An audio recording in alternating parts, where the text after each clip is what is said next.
తమ్మినేనికి తీవ్ర అస్వస్థత, గుండె కిడ్నీ ఊపిరితిత్తుల సమస్యతో ఇబ్బంది, హైదరాబాద్కు తరలింపు, గచ్చిబౌలి ఏఐజీలో చికిత్స, నిపుణులైన డాక్టర్ల పర్యవేక్షణలో వైద్యం. పరామర్శించిన మాజీ మంత్రి హరీష్ రావు.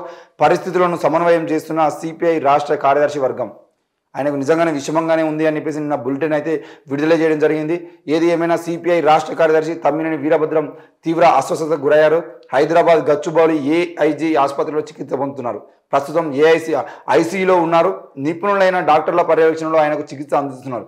గత కొంతకాలంగా ఊపిరితిత్తులకు సంబంధించిన వ్యాధితో ఇబ్బంది పడుతున్న తమ్మినేని సోమవారం మధ్యాహ్నం నుంచి ఆయాస పడుతుండటంతో కుటుంబ సభ్యులు ఖమ్మంలోని ఆరోగ్య హాస్పిటల్కు తీసుకెళ్లారు. ప్రాథమిక వైద్యం అందించిన వైద్యులు మెరుగైన చికిత్స కోసం హైదరాబాద్కు తీసుకెళ్లాల్సిందిగా సూచించారు.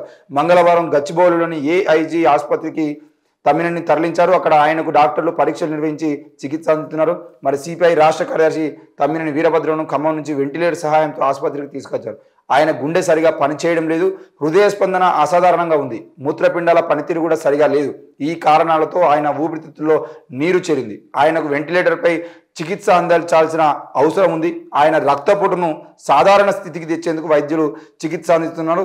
ఊపిరితిత్తుల నుంచి నీటిని తొలగించేందుకు ప్రయత్నాలు జరుగుతున్నాయి. అసాధారణంగా ఉన్న హృదయ స్పందనను సరిచేసేందుకు చికిత్స జరుగుతుంది. డాక్టర్ సోమరాజు, డాక్టర్ డిఎన్ కుమార్ పర్యవేక్షణలో వివిధ విభాగాలకు చెందిన నిపుణులు, కార్డియాలజిస్టులు, ఎలక్ట్రోఫిజియాలజిస్టులు, నెఫ్రాలజిస్టులు, పల్మనాలజిస్టులు కూడా వైద్య బృందం చికిత్స అందిస్తుంది. ఆయన పరిస్థితి ఇప్పటికీ విషమంగానే ఉన్నదని, ఆయనకు అవసరమైన అన్ని రకాల వైద్య సేవలు అందిస్తున్నామని Gachibowli Asian institute of gastro enterology వైద్యులు చెప్పడం జరిగింది. మొత్తానికైతే సిపిఐ తమ్మినేని వీరభద్రం గారికి నిన్న అంటే అనారోగ్య కారణాల వల్ల ఏఐజీకి తీసుకొస్తున్నానంటుంది. చాలామంది సిపిఐ కార్యకర్తలు అంటే సీనియర్ నాయకులు అందరూ అక్కడ చేరుకొని ఆయన చూడాల్సినటువంటి ప్రయత్నం చేశారు. నిజానికి ఆయన ఆరోగ్యం ఎందుకనంటే ఇప్పుడు కమ్యూనిస్టు ప్రభావం అంటే కాంగ్రెస్ ఎలక్షన్స్కి ముందు ఎప్పుడైతే కమ్యూనిస్టులతో పొత్తు పెట్టుకోవాలని ఆలోచన చేసిందో, ఎందుకనంటే ఖమ్మం జిల్లా, నల్గొండ జిల్లా పూర్తిగా మేమే క్లీన్ స్వీప్ చేయాలని కాంగ్రెస్ ఎప్పుడైతే భావించిందో అప్పుడు ఎక్కువ మెజారిటీగా కమ్యూనిస్టులు ప్రభావం ఉన్నటువంటి జిల్లాలనే ఖమ్మం, నల్గొండలో తప్పకుండా వాళ్ళ పొత్తు ఉండాలని చెప్పేసి వాళ్ళు ప్రయత్నం చేశారు.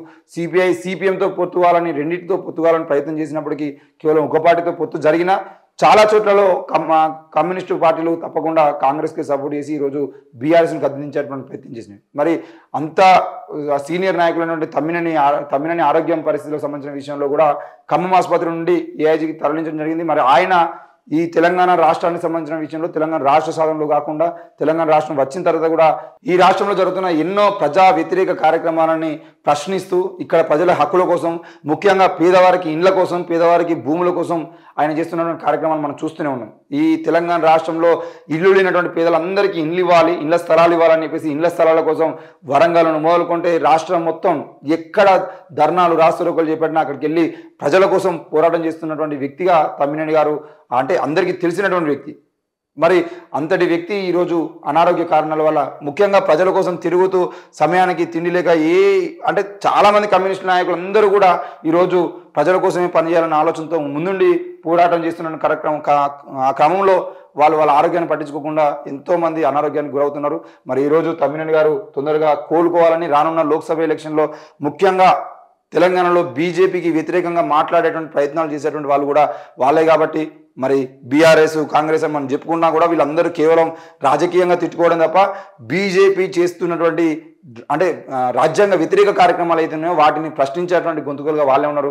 కాబట్టి వాళ్ళు తొందరగా మేలుకొని అంటే తొందరగా కోలుకొని మళ్ళీ రావాల్సింది రాజకీయాల్లో బీజేపీని ప్రశ్నించడానికి ప్రయత్నం చేయాలని మనం కోరుకుందాం.